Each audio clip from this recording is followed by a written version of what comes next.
Hi hello నమస్తే welcome to media vision Telugu tutorials. ఈరోజు మనం ఇంకొక ఫ్రేమ్ షార్ట్ ఫ్రేమ్ని ఇంకొక మోడల్ ఎలా డిజైన్ చేయాలి, ఇంకొక మోడల్ని ఎలా ప్రిపేర్ చేయాలి అనేది చూద్దాము. ఇది మనం లాస్ట్ వీడియోలో చెప్పాను కదా, ఇలా మనం ఒక మోడల్ని క్రియేట్ చేసాము, సింపుల్గా ఒకే ఫ్రేమ్ పెట్టేసి చేసేసాం. కానీ ఇప్పుడు నెక్స్ట్ ఇంకొక ఫ్రేమ్ అంటే సింగిల్ ఫ్రేమ్ పెట్టి చేసాము. కొన్ని న్యూస్ ఛానల్స్లో ఏమొస్తాయంటే డబుల్ ఫ్రేమ్ ఉంటుంది, ఒకే ఫ్రేమ్లో ఒకే షార్ట్ వీడియోలో డబుల్ ఫ్రేమ్ ఉంటుంది. వాటిని ఎలా ప్రిపేర్ చేయాలి అన్నది ఈ వీడియోలో చూద్దాం. ఎలా చేయాలి ఏంటి అనేది ఈ వీడియోలో చూద్దాం. ఇప్పుడు ఆల్రెడీ నేను ఒక న్యూ షార్ట్ ఫ్రేమ్ సైజ్ ఒకటి తీసుకొని ఉన్నాను. ఇప్పుడు ఇంకొక ఫ్రేమ్తో మనం డిజైన్ చేద్దాం. ఎట్లా ఏంటి అనేది నేను దానికి సంబంధించింది చెప్పే కదా, కొద్దిగా డార్క్గా ఉన్న కలర్స్నే తీసుకుంటున్నాను. కలర్స్ సంబంధించి కనుక మనకి ఏది కావాలి ఏదైనా కలర్ సెలెక్ట్ చేసుకోవాలి. ఫోర్గ్రౌండ్లోనే ఉంది కాబట్టి నేను డైరెక్ట్గా ఆల్ట్ డిలీట్ అనేది అప్లై చేశాను. కలర్ ఇంకొద్దిగా డార్క్ చేస్తున్నాను. ఓకే, ఇది ఒక కలర్ తీసుకున్నాను. చెప్పాను కదా మనకి ఇవాళ ఏంది 2 ఫ్రేమ్స్తో మనం ఎలా డిజైన్ చేసుకోవాలి. 2 ఫ్రేమ్స్తో దీనికి ముందు నేను ఆల్రెడీ మార్జిన్ పెట్టుకుందాం. మార్జిన్స్ అనేవి మస్ట్గా పెట్టుకోవాలి. అప్పుడు మనకి మార్జిన్ ఉంటే కరెక్ట్గా తెలుస్తుంది. 2 ఫ్రేమ్స్ని ఎలా డిజైన్ చేసుకోవాలి అంటే, లాస్ట్ క్లాస్లో మనం ఎలాగైతే ఒక సింగిల్ ఫ్రేమ్ది తీసుకున్నామో ఇక్కడ కూడా సేమ్ టెక్స్ట్కి కొద్దిగా ఫ్రేమ్ వదిలేయాలి. ఇక్కడ చూడండి, మళ్ళీ నాకు ఎంటీ ఫ్రేమ్తోనే వచ్చింది. ఒకవేళ మీకు ఇక్కడ బ్లాక్తోనో ఏదైనా మళ్ళీ మీకు అలా రావచ్చు. ఓకేనా. అండ్ నెక్స్ట్ దీన్ని డూప్లికేట్, ఇదే బాక్స్ని డూప్లికేట్. నాకు ఇక్కడ చూస్తే కొద్దిగా రౌండ్ కార్నర్స్ ఉన్నాయి. ఈ రౌండ్ కార్నర్స్ కావాలి అనుకుంటే కనుక షేప్ టూల్ ఆన్లో ఉండాలి. ఓకేనా. ఇక్కడ మీకు ప్రాపర్టీస్ అనేవి ఉంటాయి.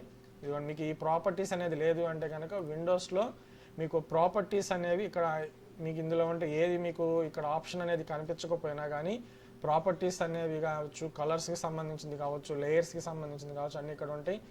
ఇక్కడ ప్రాపర్టీస్ అనేది క్లిక్ చేస్తే ఇక్కడ మీకు ప్రాపర్టీస్ అనేది ఉంటుంది. రౌండ్ కార్నర్ అనేది ఎంత ఉండాలి, నాకు ఒక 50% ఉండాలి అనుకుంటే ఇక్కడ లాక్ చేసి ఉంటే 4 ఒకేసారి అవుతాయి, 4 కార్నర్స్ ఒకేసారి అప్లై అవుతాయి. 50. ఇదిగోండి, ఇట్లా ఒక ఫ్రేమ్ పెట్టాను. కింద కూడా ఇంకొక ఫ్రేమ్, దీన్నే నేను డూప్లికేట్. ఓకేనా, దీన్నే డూప్లికేట్. రైట్ బటన్ డూప్లికేట్ అని ఉంటుంది. లేదంటే కనుక Ctrl+J అనొచ్చు అనమాట. రైట్ బటన్ ఇక్కడ డైరెక్ట్గా తీసుకోవచ్చు డూప్లికేట్ లేయర్ అనేది. లేదు అని పక్షంలో ఆల్ట్ పట్టుకొని డ్రా చేయాలి. అప్పుడు మీకు ఆల్ట్ పట్టుకొని డ్రా చేస్తే మీకు ఇక ఫ్రేమ్ అనేది వస్తుంది.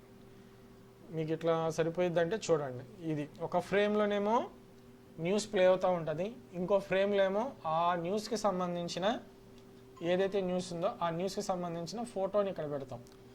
ఏదైతే మనం ఆల్రెడీ టెక్స్ట్ అయితే ఉందో ఇదే టెక్స్ట్ నేను ఇక్కడ తీసుకొస్తున్నా. ఈ టెక్స్ట్కి స్పేస్ ఎలా ఉండాలి, ఎక్కడి వరకు టెక్స్ట్ ఉండాలి, న్యూస్ ఫ్రేమ్ ఎలా ఉండాలనే సెట్ చేసుకోండి ఫస్ట్. ఇప్పుడు నేను ఇదే టెక్స్ట్ని నేను తీసుకొస్తున్నా. సో ఇది పిహెచ్డిలో ఉన్నవి, పిహెచ్డి నేనేం తీసుకొస్తున్నా సేమ్ టెక్స్ట్ని. మీరు టెక్స్ట్ ఏది ఎలా పెడతారనేది మీ ఇష్టం. ఇంకా ఇక్కడ ఈ న్యూస్కి సంబంధించిన ఫోటో ఒక దాంట్లో ప్లే అవుతుంది, ఇంకోటేమో ఆ ఫోటో దానికి సంబంధించిన ఫోటో ఉంటుంది. ప్రాసెస్ అంతా ఒకటే. ఓకే, ఇప్పుడు నేను ఇక్కడ నాకు ఫోటో కావాలి, ఇక్కడ ఫోటో ఉండాలి కాబట్టి ఎవరిది, వైభవ్ సూర్య. నేను ఆల్రెడీ ఫోటో ఓపెన్ చేసి ఉంచాను. రైట్ బటన్ ఫోటో కాపీ చేసుకొని మీరు అక్కడ న్యూస్కి సంబంధించింది ఏదైతే అది పెట్టుకోవాలి. ఏ బాక్స్లో అయితే మీరు ఫోటో పెట్టాలనుకుంటున్నారో ఆ బాక్స్ ఉన్న లేని సెలెక్ట్ చేయండి. ఇదిగోని సెలెక్ట్ అయ్యింది. ఇప్పుడు పేస్ట్ చేయండి. ట్రాన్స్ఫార్మ్ సెలెక్షన్, వైభవ్ ఫోటోని పెట్టాను. Alt Ctrl+G.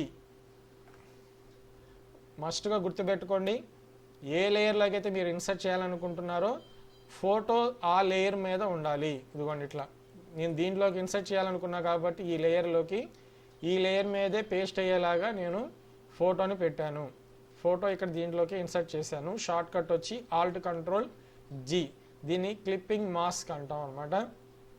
మీకు ఇది రైట్ బటన్లో అన్గ్రూప్ చేయాలనుకోండి సేమ్ ఏదైతే చేశారో same process. Right button clipping mask అని ఉంటుంది చూడండి, ఇక్కడ ఇందులోనే మీకు క్లిప్పింగ్ మాస్క్ అని ఉంటుంది.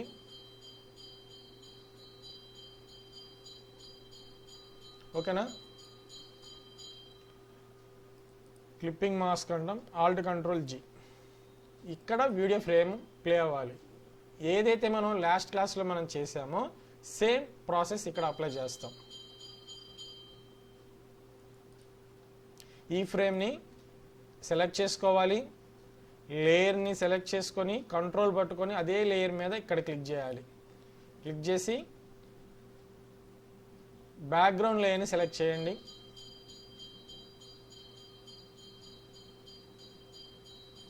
బ్యాక్గ్రౌండ్ లేయర్ సెలెక్ట్ చేయండి, మాస్క్ అప్లై చేయండి.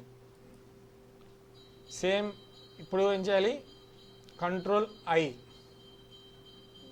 ఈ ఫ్రేమ్లో షేప్ టూల్ ఆన్ చేయండి, ఫిల్ని నన్ చేయండి, అంతే. ఇక్కడ వీడియో ప్లే అవుతుంది, ఇక్కడ వీడియో ప్లే అవుతుంది. ఇదొక షార్ట్ ఫ్రేమ్ వీడియో. ఈ ఫ్రేమ్ తర్వాత ఫైనల్గా ఏం చేయాలి, మనం ప్రీమియర్లోకి తీసుకెళ్లాలన్నా కానీ ఇంకేదైనా ఎడిటింగ్ సాఫ్ట్వేర్లో తీసుకువెళ్ళాలా, ఇంపోర్ట్ చేసుకోవాలంటే కనుక పిఎన్జీ కింద సేవ్ చేసుకోవాలి. మొత్తం పిఎన్జీ కింద ఎలా సేవ్ చేయాలనేది కూడా నేను ఫస్ట్ క్లాస్లోనే మీకు చెప్పాను.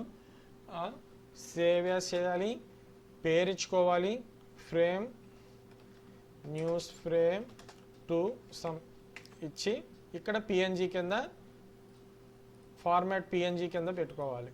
పెట్టుకొని సేవ్ చేసుకుంటే మీకు ఫైల్ అనేది పిఎన్జీ కింద సేవ్ అయిపోతుంది. ఇదొక మోడల్. ఓకే, అర్థమైంది అనుకుంటున్నాను. Thank you for watching.